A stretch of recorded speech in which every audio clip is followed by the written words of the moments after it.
آپ کا سفر باقی ہے، میرا سفر ختم ہو گیا ہے. میں گھر سے چلا تھا، آپ کے گھر سے چلا تھا اور بیت المقدس لے کر گیا تھا براق پر، پھر وہاں سے پہلا آسمان اور 7 آسمان اور سدرۃ المنتہا. اس پورے سفر میں آپ کے ساتھ رہا ہوں. اب آگے اللہ کا خاص دربار ہے، اگر میں یہاں سے اوپر جاؤں گا تو جل کے راکھ ہو جاؤں گا. میں اوپر نہیں جا سکتا، کوئی فرشتہ، کوئی انسان، کوئی کائنات کی چیز اوپر نہیں جا سکتی.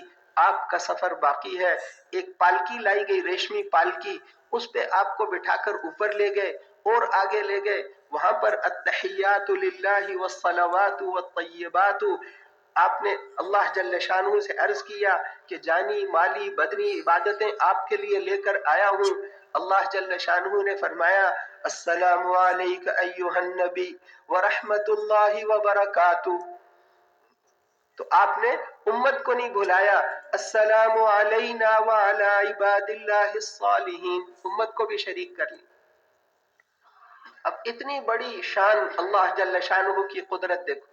راتوں رات جب آپ واپس وہاں سے تشریف لائے، وہ تو وہاں سے تو 50 نمازیں اللہ نے دے دی. آپ بڑے خوش ہوئے، وہ لے کر آئے. حضرت موسیٰ علیہ السلام کے بار بار واپس کرنے پر یہ بہت زیادہ ہیں، میری امت پہ صرف 2 نمازیں تھیں، وہ بھی اہتمام بڑی مشکل سے کرایا تھا، تو آپ تو 50 نمازیں کیسے پڑھیں؟ کم کرا لو، اپنی امت پر رحم کھاؤ. آپ کو تو نماز کی طاقت کا پتہ ہے. امت آپ پھر گئے، اللہ کم کر دے، میری امت کے حال پر رحم فرما. کرتے کرتے 5 رہ گئے. انہوں نے کہا ایک دفعہ اور جاؤ. آپ نے فرمایا اب مجھے اپنے اللہ سے شرم آتی، اب میں نہیں، اتنی بڑی دولت دے رہے ہیں. تو اللہ جل شانہ نے فرمایا کہ جاؤ، ہماری بات بدلہ نہیں کرتی، تم 5 پڑھو گے، ہم 50 ہی شمار کریں. 50 کہا تھا، 50 ہی شمار کریں. یہ نمازیں لے کر آپ یہاں آئے. اب وہاں پر جب مکے میں پہنچے، ام ہانی ان کو بتایا جن کے گھر میں تھے کہ یہ آج راتوں رات اللہ مجھے بیت المقدس لے گئے تھے، اور راتوں رات صبح سے پہلے اللہ قادر ہیں کہ میرے محبوب آ رہے ہیں، ساری دنیا کا وقت وہیں رک جائے. جب واپس جائیں گے تو وہ وقت ہر چیز چلنی شروع ہو جائے گی. سلیمان علیہ السلام کے اتنے بڑے تخت کو اللہ 1 مہینے کا سفر ایک صبح میں کرا دیتے تھے. صبح یہاں سے چلے، دوپہر کو 1 مہینے کا سفر کر کے پھر وہاں سے چلے شام تک واپس. شام سے آتے تھے یہاں ہندوستان میں اور پھر وہاں پر واپس چلے جاتے تھے. اتنے ان کے ساتھ انسان اور ساری مخلوق ان کے ساتھ، وہ تخت سارے کا سارا ہوا اٹھا کر لاتی تھی. وَلِسُلَيْمَانَ الرِّيحَ غُدُوُّهَا شَهْرٌ وَرَوَاحُهَا شَهْرٌ. 1 مہینے کا سفر صبح میں، 1 مہینے کا سفر شام. وہ اللہ قادر ہیں. وہ وہاں سے اللہ جل شانہ اتنی قدرت والے، جیسے روشنی 1 منٹ میں کروڑوں میل کا سفر طے کرتی ہے، وہ جیسے بجلی سفر طے کرتی ہے. اللہ بڑی قدرت والے، بڑی قدرت والے.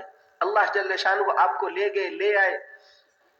اب ام ہانی نے کہا کہ اللہ کے رسول یہ بات مکے والوں کا نہ بتانا، وہ کیسے اس پر یقین کریں گے، اتنی ایسی عجیب بات. لیکن آپ کو تو حکم تھا، آپ نے فرمایا نہیں، چھوڑو. وہاں گئے، سب کو جمع، جہاں سردار سارے بیٹھے تھے.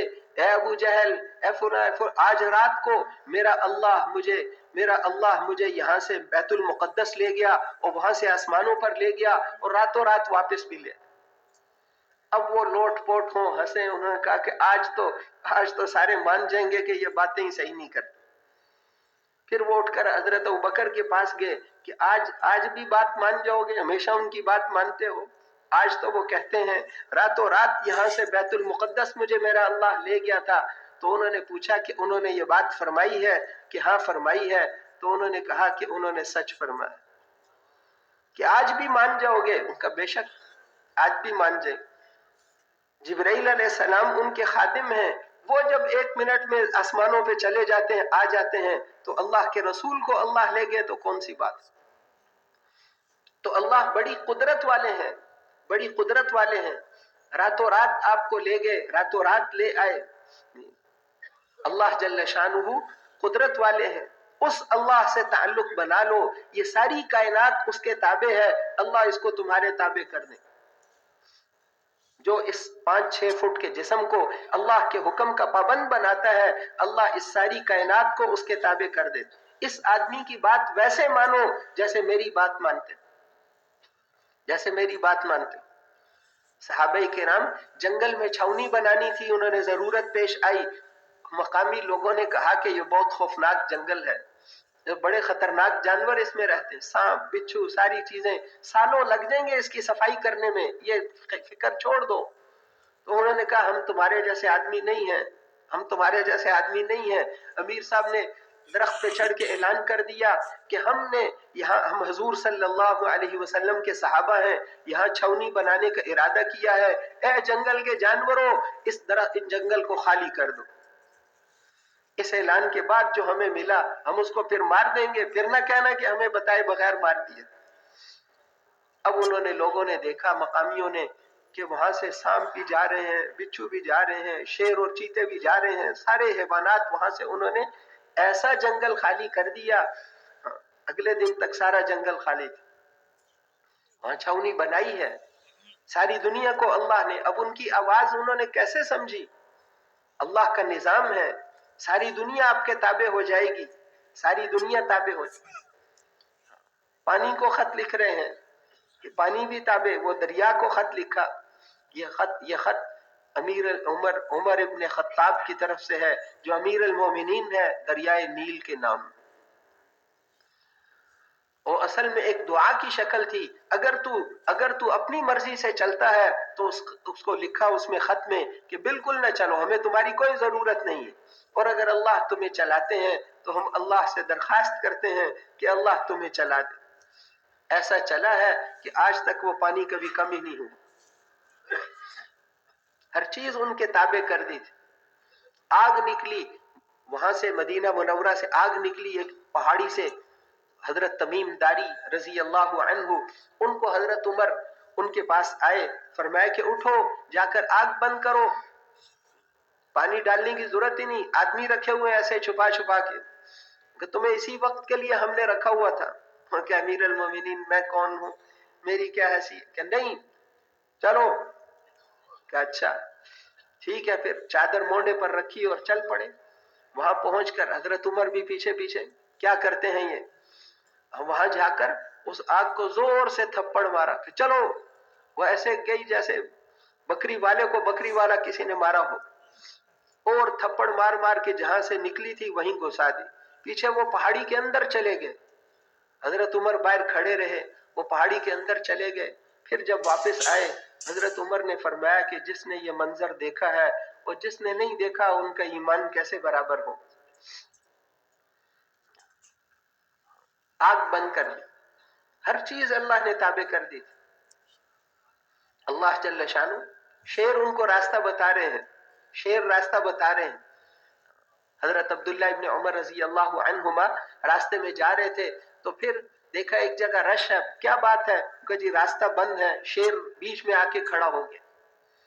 وہ اپنی سواری سے نیچے اترے، جا کر اس کا کان مروڑا، زور سے ایک تھپڑ مارا کہ اللہ نے تمہیں کسی آدمی پر مسلط کیا ہے تو ادھر جاؤ، ہمارا راستہ کیوں بند کر؟ میں نے رسول اللہ صلی اللہ علیہ وسلم کو یہ فرماتے ہوئے سنا ہے، انما یسلط علی ابن آدم ما خاف ابن آدم ولو ان ابن آدم لم يخف الا اللہ لم یسلط علیہ غیرہ۔ انسان پر اللہ اس مخلوق کو مسلط کرتے ہیں جس سے وہ ڈرتا ہے، اگر یہ اللہ کے علاوہ سے ڈرنا چھوڑ دے اللہ اس پر کسی کو مسلط ہونے نہیں دیتے۔ وَإِنَّمَا وُكِّلَ ابْنُ آدم لِمَنْ رَجَا ابْنُ آدم وَلَوْ أَنَّ ابْنَ آدم لَمْ يَرْجُ إِلَّا اللَّهِ لَمْ يَكِلْهُ إِلَىٰ غَيْرِهِ۔ میں نے حضور صلی اللہ علیہ وسلم کو فرماتے ہوئے سنا ہے کہ انسان کو اللہ اس مخلوق کے حوالے کرتے ہیں جس سے یہ امیدیں باندھتا ہے، اگر یہ اللہ کے علاوہ سے امیدیں باندھنا چھوڑ دے تو اللہ اس کو کسی کے حوالے نہیں کرتے، خود اس کے مسئلے حل کرتے۔ جس سے یہ ڈرتا ہے اللہ اس کو ضرور اس پر مسلط کرتے ہیں۔ تو ساری مخلوق کا خوف دل سے نکالنا، اللہ کا خوف، اللہ کی خشیت اور عظمت دل کے اندر آ جائے، اس کی نافرمانی نہیں کرنی، وہ بڑی قدرت والے ذات ہے۔ اللہ نے فرمایا فاتقونی، میرے سے ڈرو، میرے سے ڈرو، اس مخلوق سے ڈرتے ہو یہ کیا کر سکتے ہیں؟ میرے سے ڈرو، وہ بڑی قدرت والے ہیں، بڑی قدرت والے ہیں۔ اللہ سے ڈرنا، اس کی نافرمانی سے بچنا، اللہ جل شانہ کو ناراض نہیں کرنا۔ جس پر اللہ کی ناراضگی ہو گئی وہ تو گیا۔ اللہ کی ناراضگی کا خیال، حضور صلی اللہ علیہ وسلم طائف سے واپس آ رہے تھے، کئی میل پر انہوں نے پتھر مارے، آپ نے جب باغ میں پناہ لی تو اس وقت آپ نے کہا کہ اے اللہ، دعا میں کہا اے اللہ، آپ نے مجھے کن دشمنوں کے حوالے کر دیا جو مجھے دیکھ کر تر شروع ہوتے ہیں، مکے والے بھی میرے دشمن، طائف والے بھی میرے دشمن۔ پھر یہ کہا کہ اے اللہ، اگر آپ مجھ سے راضی ہیں تو مجھے انسانوں میں سے کسی کی بھی پرواہ نہیں، اور اگر آپ ناراض ہو گئے تو آپ کے چہرے کے اس نور کی قسم جس کے طفیل ساری اندھیریاں روشن ہو جاتی ہیں اور جس سے انسانوں کے دنیا اور آخرت کے سارے کام سنور جاتے ہیں، اے اللہ آپ کو راضی کرنا ضروری ہے۔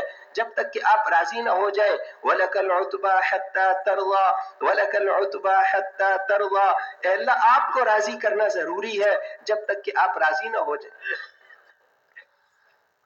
آپ نے ارشاد فرمایا، جو لوگوں کو خوش کرنے کے لیے، جو لوگوں کو خوش کرنے کے لیے اللہ کو ناراض کرے گا، اس نے اللہ کو تو ناراض کر دیا، یہ لوگ بھی آگے جا کر اس کے دشمن بنیں گے۔ اور جس نے لوگوں کو ناراض کر دیا اللہ کے خوش کرنے کے لیے، اللہ اس کے لیے کافی ہے، اللہ ہمارے لیے کافی ہے۔ ہر حکم میں اس کو دیکھنا پڑے گا۔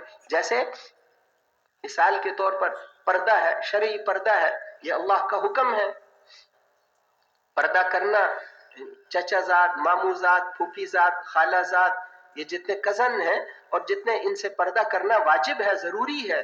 دیور ہے، جیٹھ ہے، خامن کا بڑا بھائی، چھوٹا بھائی، اسی طرح بہنوئی، نندوئی، خامن کا جو ہے، خامن کے جو رشتہ دار ہیں، پھپھا، اس کا چچا، اسی طرح یہ جتنے پھپھا، خالو، ان سب سے پردہ ہے عورت کا، یہ پردہ کرنا ہے، شرعی پردہ۔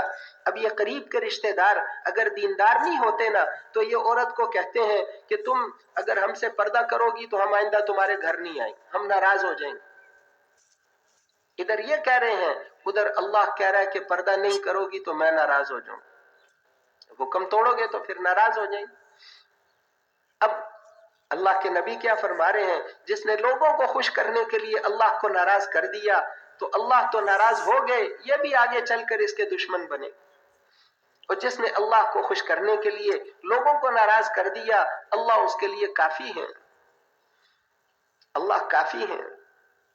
اس لیے اللہ کو راضی کرنا ہے، پردہ شرعی پردہ کرو، وہ برکتیں ملیں گی کہ آپ تصور بھی نہیں کر سکتے، دشمنیاں ختم ہو جائیں گی۔ ایسا سنایا ساتھیوں نے کارگزاری میں، جب پردے کا شرعی اہتمام کیا تو وہ اوپر سے جو لڑائیاں اور دشمنیاں چلتی آ رہی تھیں وہ ختم ہو گئی، پردے کا اہتمام کر۔ اسی طرح ہر حکم کو حکم پورا کریں گے تو رحمتیں، ہر حکم کے پورا کرنے پہ رحمتیں ملتی ہیں۔ احد میں خود جناب رسول اللہ صلی اللہ علیہ وسلم موجود ہیں، کتنی بڑی بڑی ہستیاں، ایک ایک صحابی، ساری دنیا کے مسلمان مل کر ایک صحابی کے برابر بھی نہیں ہو سکتے۔ عبداللہ ابن مبارک رحمت اللہ علیہ سے پوچھا لوگوں نے کہ عمر بن عبد العزیز افضل ہیں، ان کو خلفائے راشدین کے ساتھ شمار کیا جاتا ہے، اتنے متقی آدمی، اتنے انصاف، دنیا کو انصاف سے بھر دیا تھا، کہ عمر بن عبد العزیز افضل ہیں، یہ حضرت معاویہ رضی اللہ عنہ افضل ہیں۔ حضرت معاویہ تو صحابی ہیں۔ تو اس پر انہوں نے جب یہ پوچھا تو انہوں نے فرمایا کہ عمر بن عبد العزیز رحمت اللہ علیہ کی ساری زندگی حضرت معاویہ رضی اللہ عنہ نے جو حضور کے ساتھ اللہ کے راستے کا سفر کیا، اس میں ان کے ناک کی غبار ان کے اندر اس کے برابر بھی عمر بن عبد العزیز نہیں ہو سکتا، اس کے برابر بھی نہیں ہو سکتا۔ تو اس لیے وہ تو صحابہ کرام، ان سب کے ہوتے ہوئے شکست کیسے ہو گئی؟ تو اللہ نے قرآن میں جواب دیا کہ ان کو بتاؤ نا تمہاری وجہ سے ہوئی، جب حکم توڑو۔ وَلَقَدْ صَدَقَكُمُ اللَّهُ وَعْدَهُ إِذْ تَحُسُّونَهُمْ بِإِذْنِهِ، اللہ نے اپنا وعدہ پورا کر دیا تھا، تم کو فتح دی تھی، ان کو شکست دی تھی، وہ بھاگ رہے تھے، تم ان کو مار رہے تھے، یہ ہماری مرضی سے ہو رہا تھا۔ پھر جب تم نے اللہ کے نبی کے حکم کو چھوڑا تو اللہ نے اپنی مدد اوپر اٹھا لی. پھر اب اس کے